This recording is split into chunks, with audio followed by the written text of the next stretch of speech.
Monsieur le Président Rutelli, en tant qu'ancien ministre de la Culture et surtout ancien maire de Rome, il n'y a personne qui connaisse mieux que vous la ville éternelle et notamment vous avez écrit un livre tout récemment qui s'appelle ou qui s'intitule plutôt Toutes les routes partent de Rome et nous vous remercions vraiment infiniment d'être notre guide, mais en fait plus qu'un guide, un maître dans ce parcours que nous faisons ce soir pour la nuit des idées. Ambasciatore, c'est un honneur véritablement très grand et pour moi, être ici, pas pour la première fois, mais chaque fois c'est la première.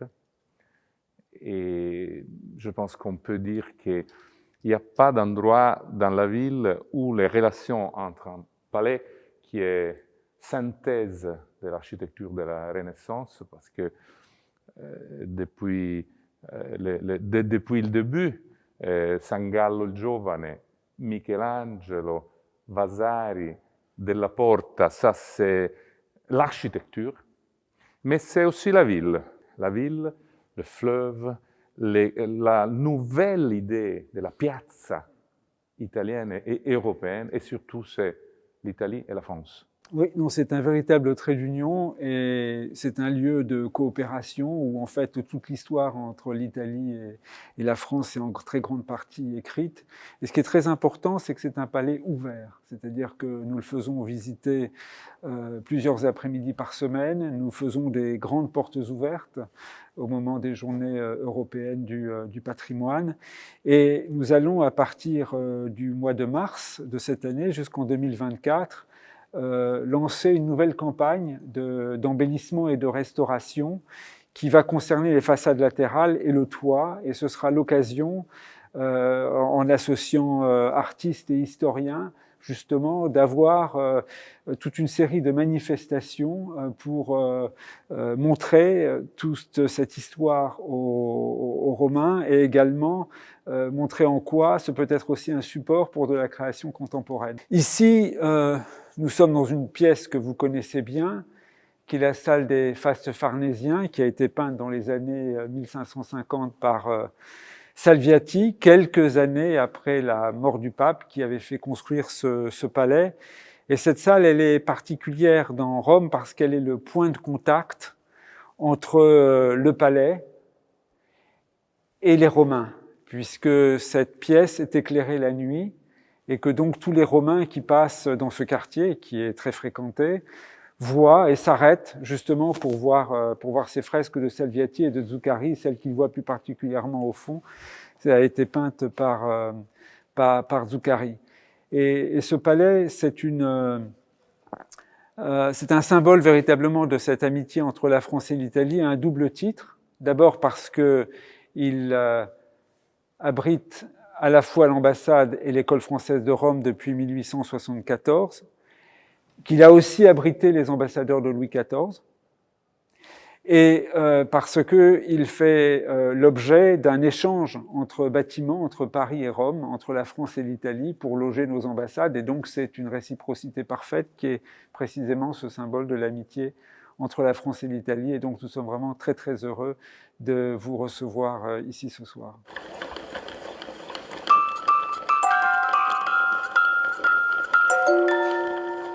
Alors ici, nous sommes au 62 de la place Navone, qui est le deuxième siège de l'École française de Rome. Alors deuxième par ordre chronologique, puisque le premier, c'est le Palais Farnèse, que l'École française de Rome partage avec l'ambassade de France en Italie depuis 1875, où se trouve sa bibliothèque et la direction scientifique. Dans ce bâtiment, que l'école a acquis en 1966, se trouvent différents services techniques administratifs, mais aussi la résidence pour les chercheurs de passage, boursiers, chercheurs résidents et autres, et puis les salles de conférences, de séminaires. Alors l'intérêt de vous amener, non pas voir le palais, mais bien ses sous-sols ici, est double, me semble-t-il. Le premier, c'est qu'il illustre bien des aspects de l'histoire de la ville de Rome qui vous est chère, à savoir cette stratification historique, cette ville qui se reconstruit en permanence sur elle-même. Et puis le deuxième intérêt de vous amener ici, c'est que ici nous voyons une stratification de la ville de Rome, mais aussi un parcours de recherche. Alors, les fouilles de l'École française de Rome, dans ses sous-sols, ont permis de documenter, après ou dans différentes phases d'abandon du grand stade de Domitien, différents types de réutilisation. On a découvert une boutique d'un marbrier, des sépultures entre le 6e et le 7e siècle, à un moment d'abandon.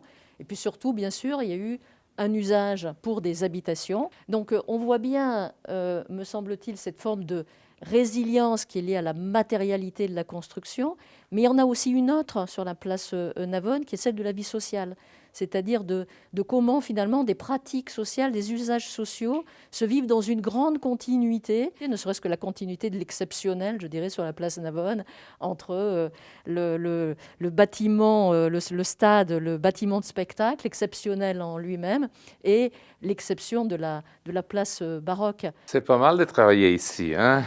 Comprendre que les stratifications de la ville ont été destruction, reconstruction. Je garde un livre très beau qui s'appelle L'Urbs, qui a été réalisé, j'imagine, il y a une trentaine d'années, et qui est formidable en termes de connaissances de la ville et des relations entre la ville ancienne et ses transformations modernes.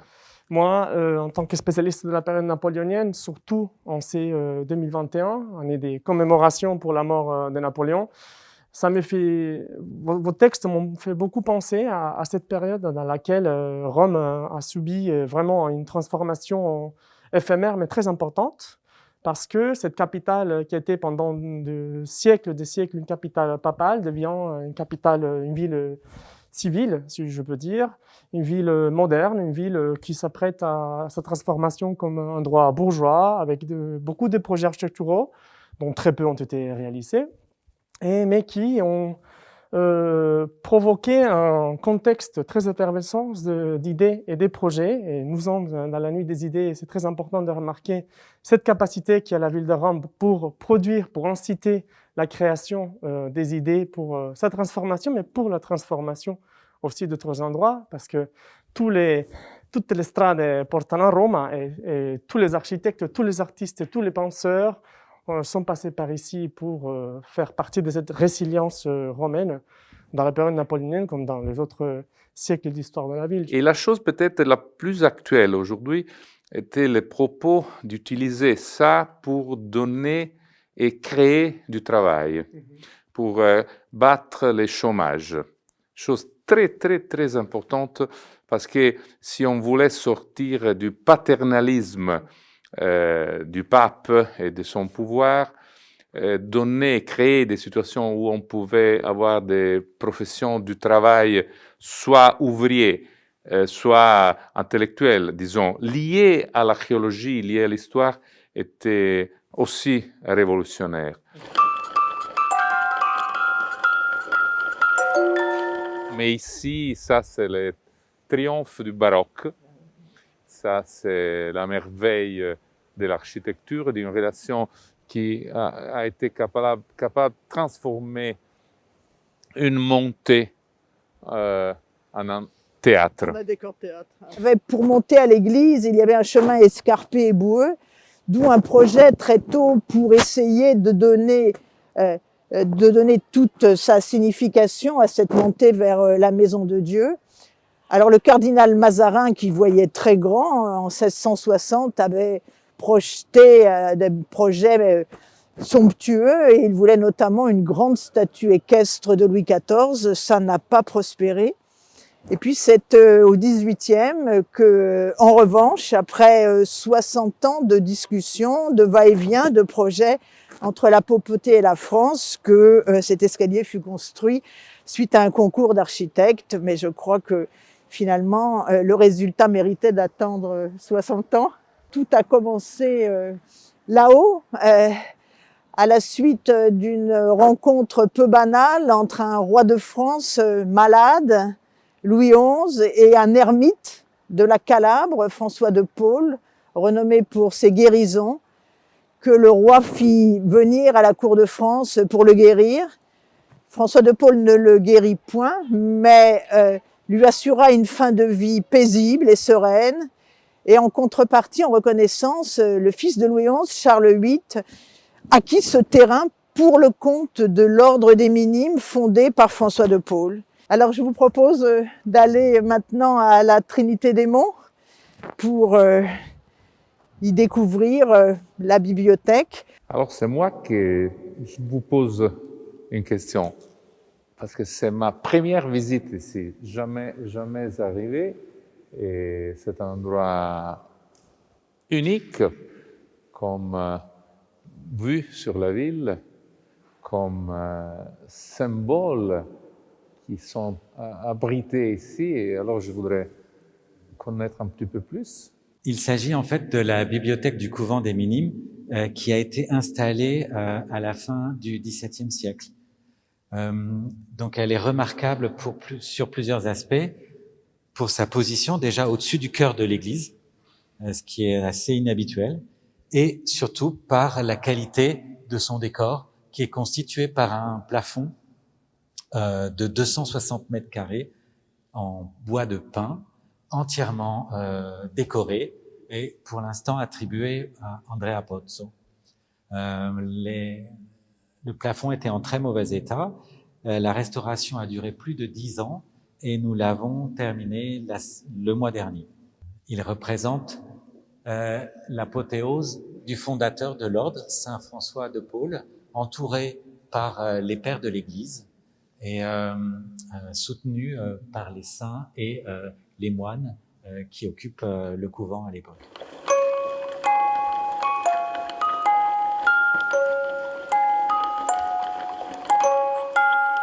Moi, dans mon atelier, chaque jour, j'entends le son des cloches de la Trinité.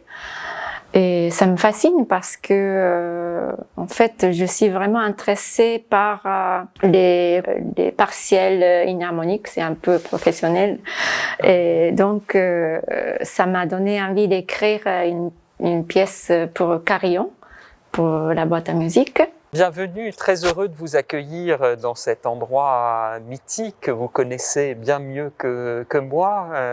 Ça fait presque ou plus de 200 ans que la Villa Médicis accueille l'Académie de France à Rome.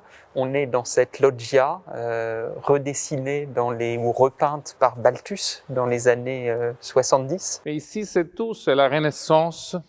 Puis c'est la nature dans la ville, parce qu'ici vous êtes parfaitement intégré dans Villa Borghese, il pincho, la beauté formidable de l'architecture et de la nature. Et alors vous avez aussi des propos formidables pour avoir des abeilles ici, hein? Ça j'ai appris ce soir. Alors, pour avoir des abeilles, il faut avoir un jardin écologique et c'est vrai que les 6 hectares du jardin de la Villa Médicis sont depuis 8 ans maintenant écologiques. On n'utilise plus de produits phytosanitaires.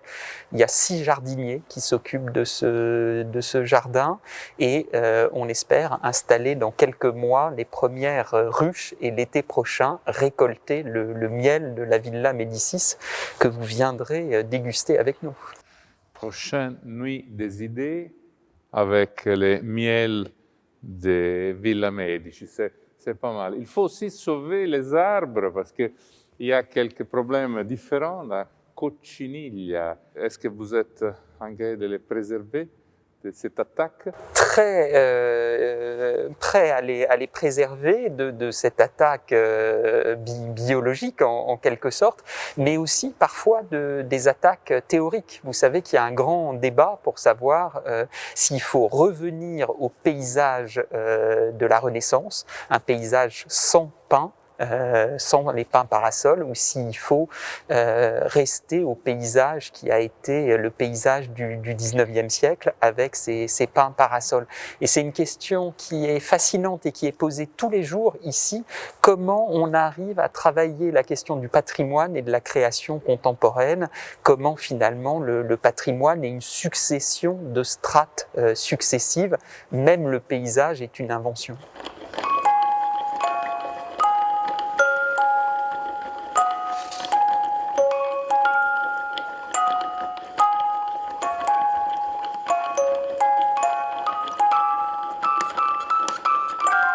notre recherche, elle vise en fait à recréer un lien entre le matériau brut et la mise en œuvre architecturale, et à réinscrire en fait l'acte architectural dans une continuité avec le milieu naturel, et aussi à questionner par là les défis actuels environnementaux.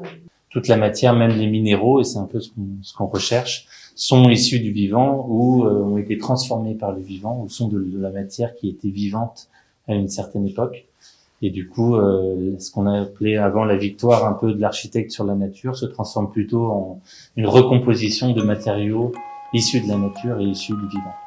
On fabrique des prototypes, on est en train de concevoir des prototypes dans lesquels on cherche à mettre en œuvre ces matériaux peu transformés.